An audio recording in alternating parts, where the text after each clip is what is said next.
در داخل کشور تولید کنیم باید دست دراز کنیم طرف آمریکا।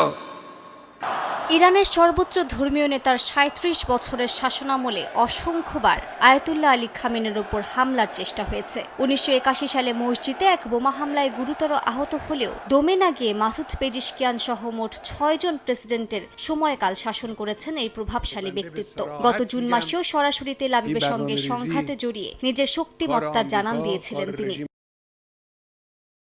অবশেষে যুক্তরাষ্ট্র ও ইসরায়েলের আগ্রাসনে নিভে গেল খামেনি প্রদীপ।